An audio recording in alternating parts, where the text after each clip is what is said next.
The Bennington Triangle, although not as widely known as either the Bermuda Triangle or the Alaskan Triangle, is an area that encompasses strange activity. The name was coined by a New England author named Joseph Citro during a radio broadcast in 1992 when he talked about an area of the southwestern Vermont where a series of disappearances occurred during 1945 to 1950. The area of the Bennington Triangle isn't exact, but it is said to mainly cover Glastonbury Mountain, along with the surrounding towns which include Bennington, Woodford, Shaftesbury, and finally Somerset. Glastonbury and its surrounding towns grew throughout the years due to its heavy logging and industrial business, but declined during the late 19th century and only remnants of the once thriving villages remain.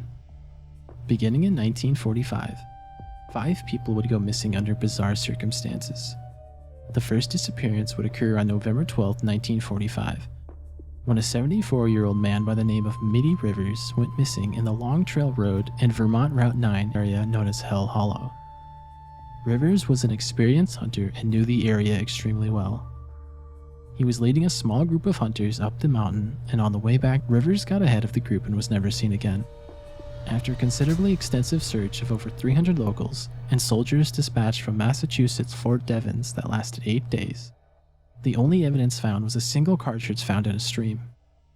It was speculated that Rivers had leaned over and the cartridge fell out of his pocket into the stream.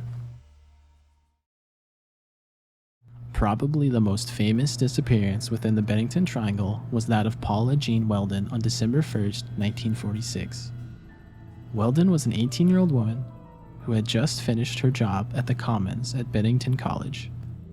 She worked 2 shifts at the dining hall before returning to her dorm to change her clothes. She mentioned to her roommate that she was going for a quick hike.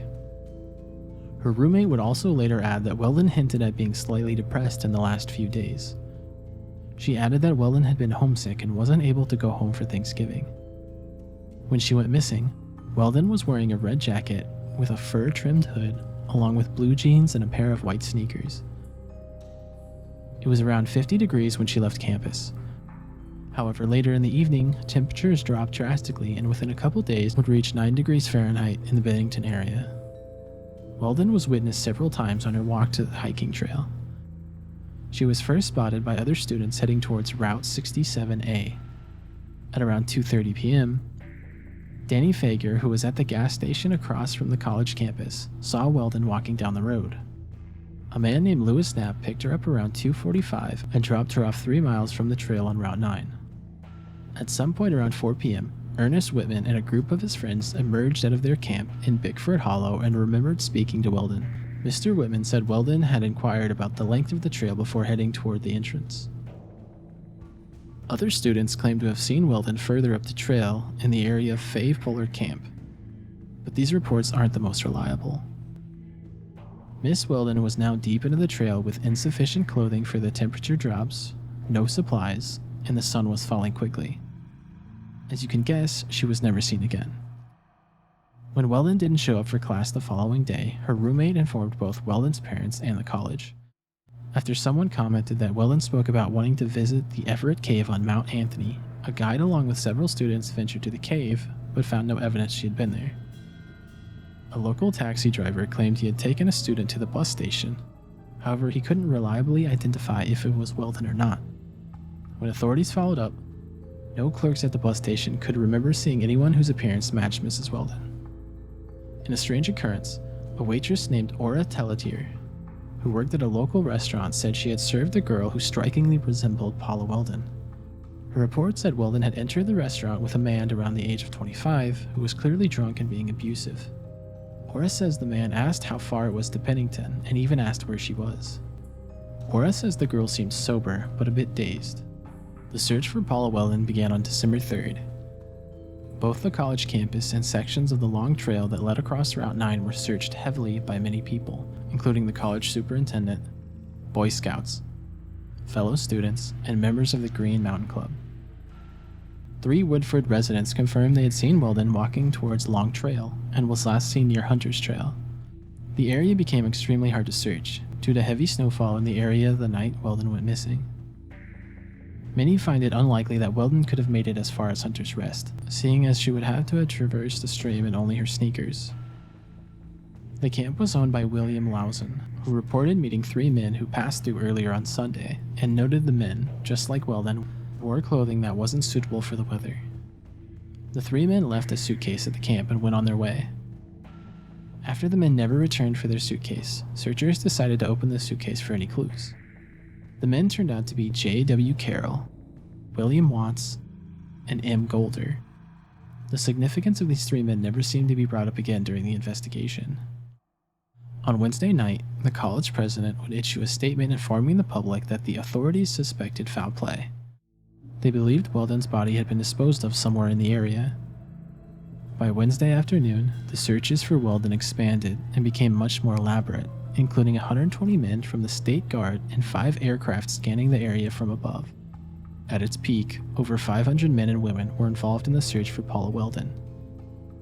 The searches used confetti to show which areas had already been covered. The only thing found during the searches were footprints found by a Bennington College faculty member that could have been made by sneakers. The lead went nowhere, and unfortunately no other evidence was ever found.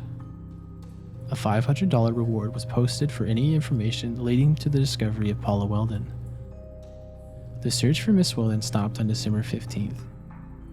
Over 4 months later, after the snow had melted, Weldon's father organized a 2-day search but found nothing.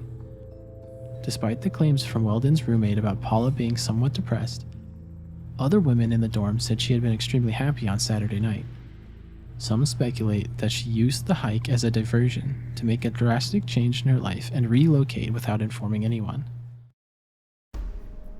Exactly 3 years later from the day Paula went missing, the 3rd disappearance would shock the area. James Tedford was a 68-year-old man who went missing on December 1st, 1949 after visiting his family in St. Albans, Vermont. Tedford hopped on a bus towards Bennington on his way out of St. Albans. Several witnesses, including the bus driver, remember seeing Tedford in his seat as far as the last stop before reaching Bennington. But somehow when the bus finally reached Bennington, he was nowhere to be seen. Passengers were confused and worried, seeing as Tedford's luggage and an open bus timetable were still on his seat. According to others on the bus, they concluded he had vanished while the bus was moving along Route 7 through the Bennington Triangle. Almost a year later, on October 12, 1950, an 8-year-old boy by the name of Paul Jeffson also went missing. Jeffson's mother parked her pickup truck to tend to some pigs while he stayed inside the cab of the truck. When she returned, Jeffson was nowhere to be seen.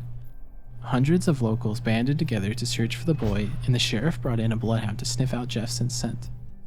The dog was able to pick up the scent, but soon lost it at a crossroads. When the scent is suddenly lost like this, it can mean the person had been kidnapped and thrown into a vehicle. The search went on for days, and no evidence leading to Jeffson could be found. Later, Jeffson's father would go on to say it's possible his son was lured in by the mountains, seeing as for days it's all he would talk about before he went missing. Only 2 weeks later, on October 28th, 53-year-old Frida Langer, an experienced hiker and survivalist who was familiar with the area, vanished on the long trail near Somerset. She hiked a half a mile alongside her cousin, who accidentally fell while attempting to cross a stream. Her cousin backtracked to camp for a change of clothes. Langer's cousin was unable to locate her, and Frida was never seen again. Like the other searches, around 400 people along with helicopters, the Connecticut Coast Guard, U.S. Army, local aircraft all searched the area thoroughly with no evidence connecting to Frida. 6 months later, Frida Langer's body was discovered. Her corpse was found near the Somerset Reservoir, and like many other strange disappearances, it was in an area that had been searched thoroughly 6 months earlier. Even with Langer's body, the case barely progressed. Her body had decomposed so badly that the coroner couldn't confidently determine the cause of death.